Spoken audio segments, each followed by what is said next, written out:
scientific name is Capsicum frustescens, and it also known as the bird eye chili, chili pepper, and Tabasco pepper.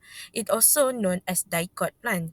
These plants can grow up to 1 to 2 meter tall, and the fruit will turn into the red when it ripe. So the optimum condition for this Capsicum frutescens is in warm tropical and subtropical climate, which is full sunlight for optimal growth, where drained and fertile soil with a slightly acidic to neutral pH. And these fruit are function for commercialization and also used as a condiment or flavoring that has a dry and smoky taste. And fun fact about it, it used also in the medicinal purpose.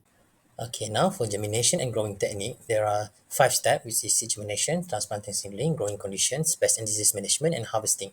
For seed germination, we harvest the seeds from the old chili plant, then we soak in warm water, then we mix it with the coconut husk and soil mix in a mini poly bag. Then after 4 to 5 weeks, we transplanting the seedling to another poly bag with compost-rich soils. After that, we set a growing condition such as light, watering, and fertilization.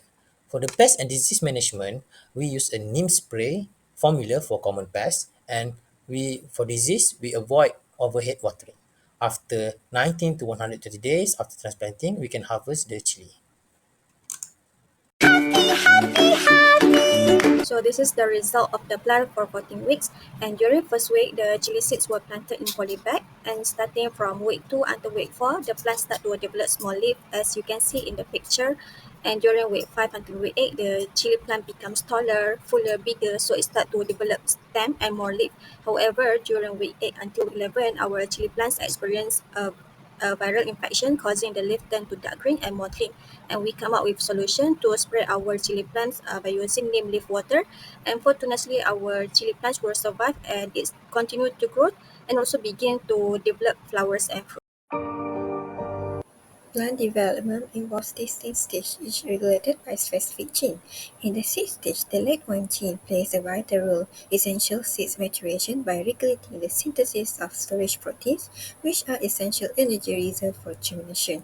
Moving to germination, the GAL3OX gene takes charge. It promotes the production of gibberellins, hormones that activate metabolic processes necessary for sprouting.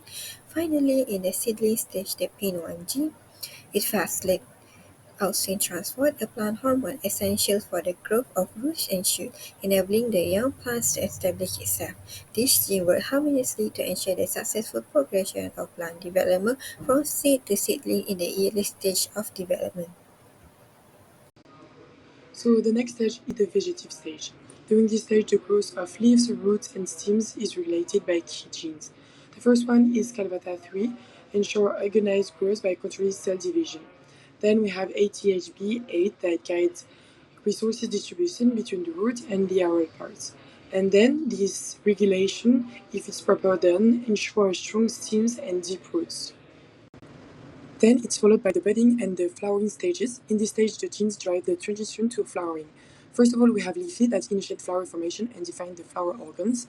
Then we have the supercell of COE that activate flowering in response to light and temperature. And then APETL1 that shapes flower and ensure proper development. Fruit seed begin to develop through following stages. Fruit formation. The ovary grows after fertilization with hormones like auxin stimulating cell division, gibberellin promoting elongation, and cytokinin ensuring proper tissue development. The zygote and seed development. The zygote undergoes embryogenesis, passing through different stages such as dermatogenesis, globular and heart-shaped. This process is regulated by genes like WOX2, which define early cell fate, LEC1 for embryo maturation, and AB3 to promote seed dormancy and dissociation tolerance. Seed structure formation. The seed coat are done due to the activity of TTG2, while the endosperm accumulate essential nutrients regulated by the protein like oleosin and CRA1. Food maturation and seed dispersal. The food changes color due to carotenoid and soften as expansin like EXP1 act on the cell wall. Finally, seeds are dispersed and enter dormancy, waiting for favorable conditions to germinate.